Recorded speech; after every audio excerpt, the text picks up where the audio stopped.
이곳에 오셔서 이 모인 자들로 주 백성 삼으사 그 중에 항상 계시고 그 중에 항상 계시고 큰 영광 나타내소서.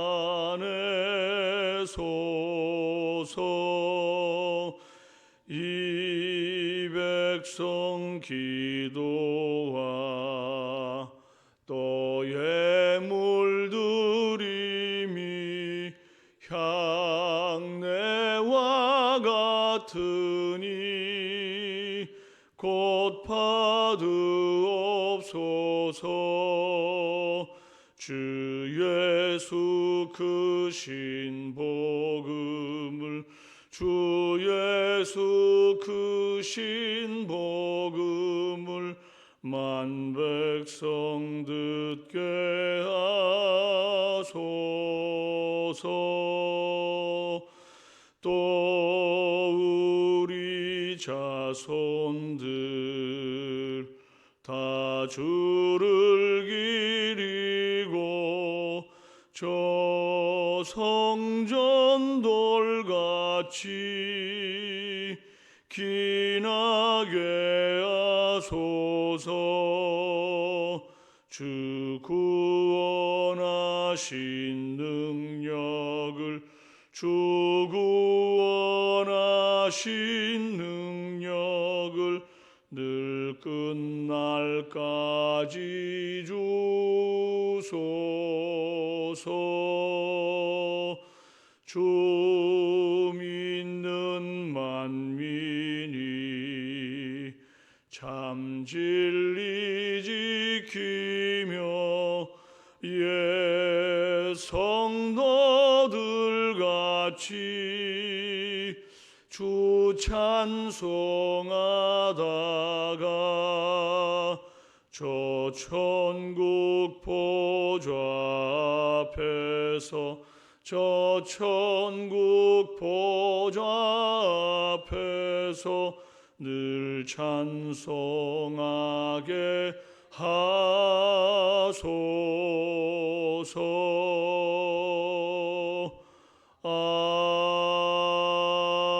아멘. 신앙 고백드립니다. 나는 전능하신 아버지 하나님 천지의 창조주를 믿습니다. 나는 그의 유일하신 아들 우리 주 예수 그리스도를 믿습니다. 그는 성령으로 잉태되어 동정녀 마리아에게서 나시고 본디오 빌라도에게 고난을 받아 십자가에 못 박혀 죽으시고 장사된 지 사흘 만에 죽은 자 가운데서 다시 살아나셨으며 하늘에 오르시어 전능하신 우편에 앉아 계시다가 거기로부터 살아있는 자와 죽은 자를 심판하러 오십니다. 나는 성령을 믿으며 거룩한 공교회와 성도의 교제와 죄를 용서받는 것과 몸의 부활과 영생을 믿습니다. 아멘. 오늘은 열왕기상 7장 13절에서 26절 말씀입니다.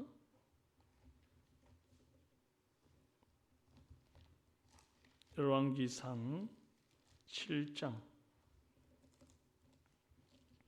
13절에서 26절 구약성경 521페이지입니다.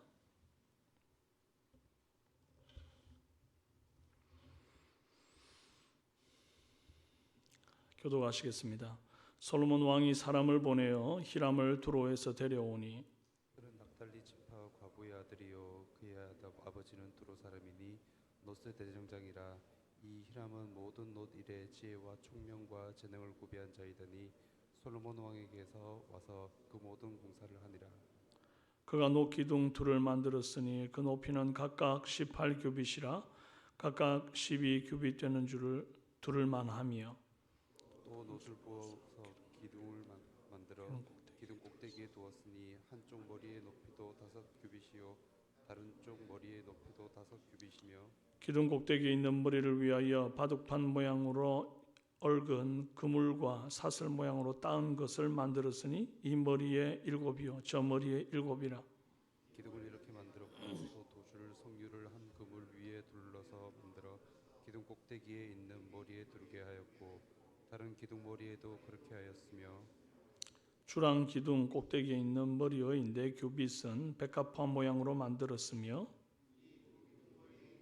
그 물 곁 곧 그 머리 공 둥근 곳으로 돌아가며 각기 성류 200개가 줄지었더라. 이 두 기둥을 성전의 주랑 앞에 세우되 오른쪽 기둥을 세우고 그 이름을 야긴이라 하고 왼쪽의 기둥을 세우고 그 이름을 보아스라 하였으며 그 두 기둥 꼭대기에는 백합화 형상이 있더라. 두 기둥의 공사가 끝나니라.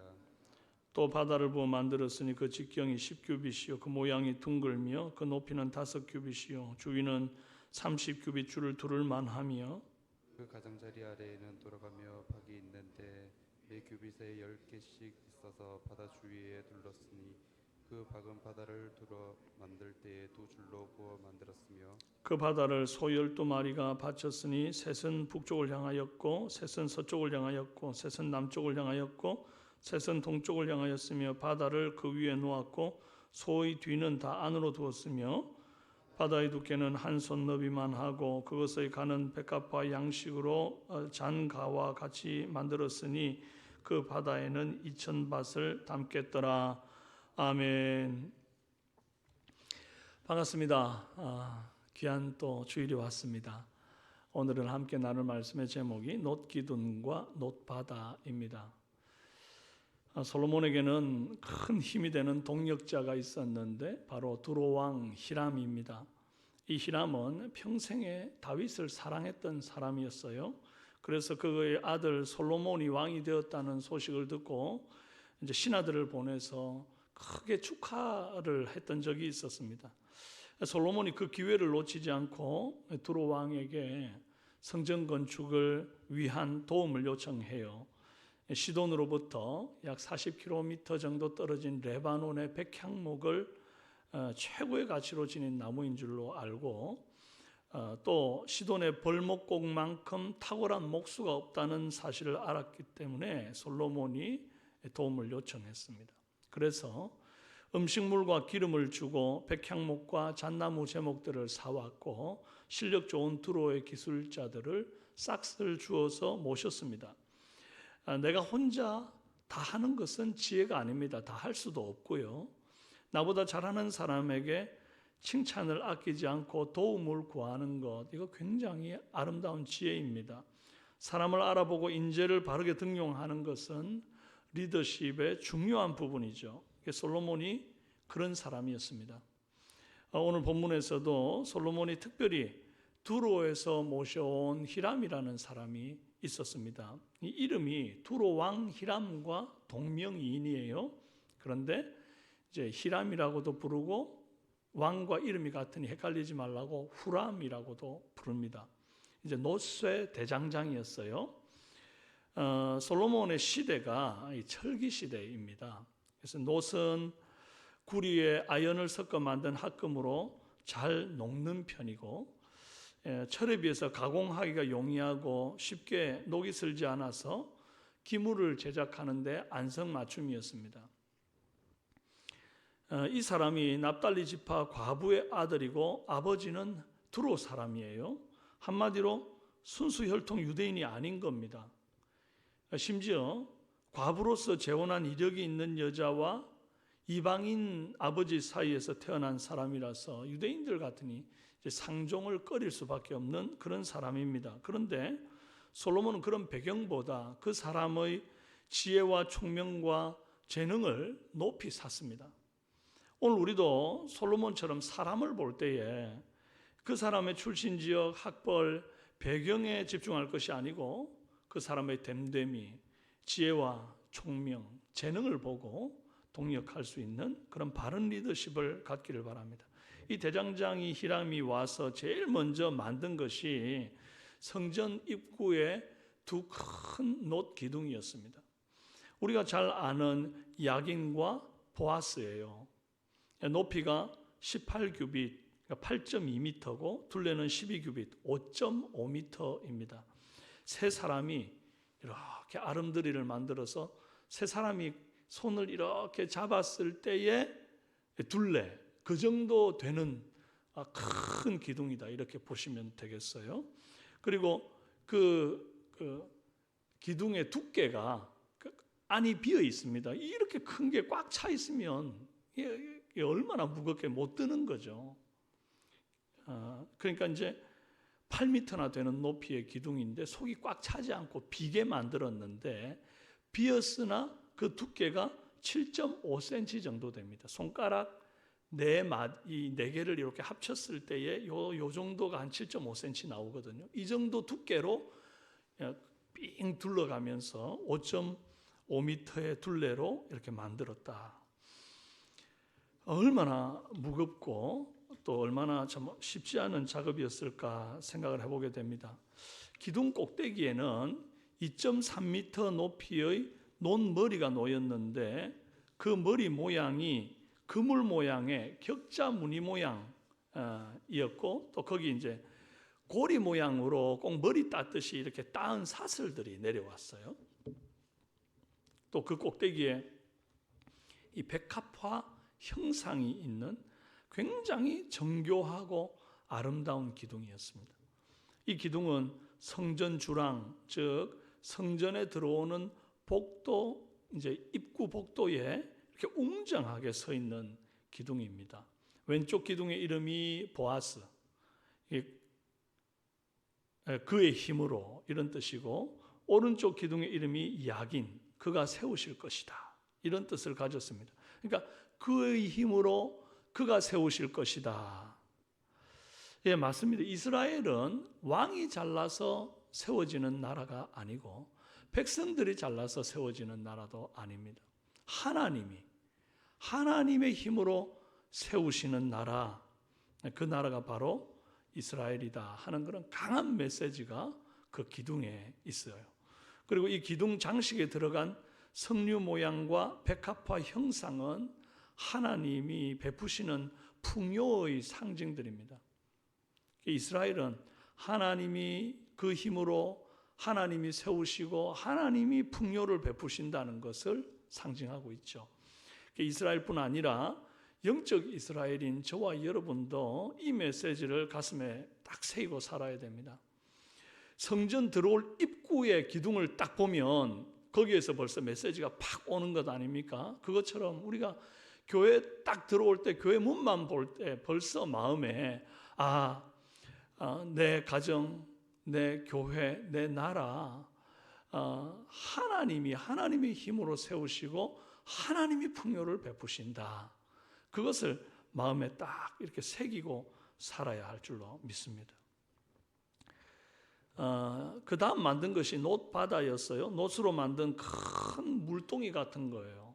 워낙 물이 많이 담기기 때문에 이것을 바다라 이렇게 칭했습니다. 놋바다의 직경이 10규빗, 5m입니다. 높이가 5규빗이라서 2m 30cm 정도 되고요. 전체 둘레가 14m 정도 나옵니다. 26절에 물을 2,000밭을 담겠다 그랬는데 이게 44,000리터를 담겠다 그 말이고, 톤으로 따지면 44톤의 물을 담을 수 있다는 겁니다. 근데 이게 이제 역대기의 말씀을 보면 그 44,000리터가 아니라 66,000리터, 아구까지 채웠을 때는 그럴 것이다 이렇게 봅니다. 근데 기본적으로 항상 2,000밭을 담아두는 그런 놋바다다, 저장하는 물탱크로 보시면 되겠습니다. 그리고 이곳에서 이제 제사장들이 제사를 지낼 때에 정결 예식에 필요한 모든 물들이 공급이 되는 거죠. 워낙 높이도 있기 때문에 그냥 덜렁덜렁 가서 이렇게 물을 뜰 수 있는 게 아니라 무언가 받침대를 놓고 올라가서 물을 길어다가 쓰는 그런 형태입니다. 그러니까 얼마나 44톤의 물이니까 이게 바다다 이렇게 말할 만한 거죠. 이 놋바다는 이전 성막에는 없던 새 성전의 기물들입니다. 이 놋바다의 받침대에 소형상의 조형물이 있었는데 12마리 소가 이 이 놋바다를 받치고 있는 형태예요. 이 12마리 소는 12진설병이 있는 것처럼 이스라엘의 12지파를 상징하는 것입니다. 그리고 3마리씩 동서남북으로 각각 얼굴을 향하여 있거든요. 엉덩이는 안쪽으로 놓였고, 마치 광야에서 성막을 중심으로 사방에 3지파씩 진영을 배치했던 그 민수기 2장과 굉장히 흡사한 모양입니다. 놋바다의 이 용도는 아까 말씀드렸듯이 제사장의 정결 예식을 따라 손과 발을 씻을 수 있고, 또 제물을 씻기 위한 용도로 물을 떠서 이제 길러서 쓰도록 미리 채워두어 보관하는 그런 물두멍, 원형 물두멍이다. 그래 보시면 되고요. 또 그 놋바다에 엄청난 양의 물을 미리 받아 둘 때에 우기때가 와서 물이 모자라고 할 때에 그때도 활용할 수가 있게 되는 겁니다. 하나님께 드리는 제사는 정결함이 필수다 이거죠. 물 떨어져서 정결 예식 못하겠다, 그냥 대충 하자, 이게 불가능하다는 것. 그렇게 해서도 안 된다는 거죠. 그래서 우기 때 물이 없어 정결 예식을 따라 씻을 수 없다는 핑계가 되지 않도록 미리 물을 가득 준비해 놓도록 그렇게 하셨다. 항상 정결하게 몸과 마음을 씻고 주께 나오는 것이 주님의 뜻입니다. 오늘 우리는 샘물과 같은 어린 양의 보혈로 우리의 마음을 씻고 또 주 앞에 서야 합니다. 그 피로 씻음이 없이 나는 정결하다, 나는 사람들한테 해코지도 안 하고 죄 안 짓고 지금까지 살아왔다, 나는 떳떳하다, 이리 자랑할 수 있는 자가 없습니다. 날마다 주 앞에서 우리 자신을 돌아보면서 십자가 보혈의 능력을 의지하고 회개와 자복을 통해서 정결케 되는 저와 여러분 되시기를 바랍니다. 이 히람의 지혜, 총명과 재능이 이렇게 귀한 성전 건축에 활용되었습니다. 오늘 우리는 어떤 은사와 재능이 있나요? 이제 이것이 주께 드려져서 성전에 활용된다고 한다면 얼마나 귀한 일이 되겠느냐 하는 것입니다. 내가 잘하는 것이 있다면 그것으로 주와 교회를 섬길 수 있기를 바랍니다. 내가 음식을 잘하면 주방에서, 컴퓨터나 전기를 다루는 소질이 있다 그러면 방송실이나 교회 여러 가지 전기 시설들을 좀 돌아보는 것으로, 또 시설을 잘 하거나 뚝딱뚝딱 잘 만들거나 고치시면 또 교회 여러 가지 시설물들이 좀 이렇게 문제가 생길 때 여러분들이 또 힘을 돕기도 하고, 가르치는 은사와 지혜가 있으면 교사로, 또 지금처럼 우리가 이제 삼성 갤러리 하는 것처럼 사진 찍는 것이나 그림의 조예가 있거나 한다면 이런 전도 축제를 위한 전시회로, 또 여러 교회 귀한 사역들을 이제 기념으로 사진을 남기는 일로도, 또 식물을 내가 잘 키우면 교회 이제 과목들과 조경함으로, 또 사람들과 말을 잘 트고 쉽게 이렇게 대화를 열어갈 수 있는 사람이면 전도의 현장에서 전도함으로, 주와 교회를 위해서 은사를 활용할 일들은 많이 있습니다. 이 히람이 자신의 은사로 귀하게 성전에서 쓰임받았듯이 우리는 우리의 은사로 하나님 앞에 쓰임받으면 그것이 귀한 것입니다. 다양한 형태로 우리에게 다른 각각 은사를 주신 주님께 온전히 영광을 돌려드리는 저와 여러분 인생 되기를 바랍니다. 그것이 내게 주신 은사를 가장 귀하게 사용하는 일이고, 그것이 또한 주님 나라 역사에 남는 일인 줄로 믿습니다. 이제 함께 한번 기도하시겠습니다. 살아계신 하나님 아버지, 히람이 참 놋을 부어 만드는 놀라운 소질이 있고 지혜와 총명이 있어서 그의 배경이 여러 가지로 참 유대인들이 꺼릴 만한 배경이었음에도 불구하고 그를 불러 성전에 여러 가지 귀한 기물들을 만드는데 그 재능이 활용되었던 것처럼, 하나님 오늘 이 시대 우리를 부르시고 우리 각각의 은사를 받으시기를 원합니다. 내게 주신 좋은 은사가 있다면 그것이 무엇이든지 간에 아낌없이 주와 교회와 하나님 나라를 위해서 올려드리게 하시고, 우리 주님 흡족하게 받으시는 은혜 있기를 원합니다. 히람의 은사로 온 백성들이 성전을 드나들 때마다 또 성전을 멀리서 바라볼 때마다 하나님이 그 힘으로 그가 세우신다, 그가 풍요를 주신다는 것을 깨달아 알게 된 것처럼 부족하지만 우리의 섬김과 우리의 은사 활용을 통하여 하나님이 하나님의 힘으로 하나님이 세우시고 하나님의 풍요를 베푸심을 모든 성도들이 깨달아 아는 은혜가 있도록 역사하여 주시옵소서. 오늘 귀한 주일을 우리에게 허락하셨습니다. 하나님, 전도 축제를 이제 마지막 한 주를 앞두고 있는 이때에 아버지, 우리의 모든 마음이 주 앞에 정결하게 드려지게 하시고 또 영혼을 초대하는 귀한 사역에 함께 동참케 하시고 아버지, 육신이 연약한 성도들, 이 현장에 나오지 못한 모든 그 마음 아픈 시간들을 주께서 위로하시고 채우시고 하루속히 회복하사 일으켜 주시고 주의 살아계심과 그 힘으로 세우시는 권능을 맛볼 수 있도록 역사하여 주시옵소서. 예수님의 이름으로 기도합니다. 아멘.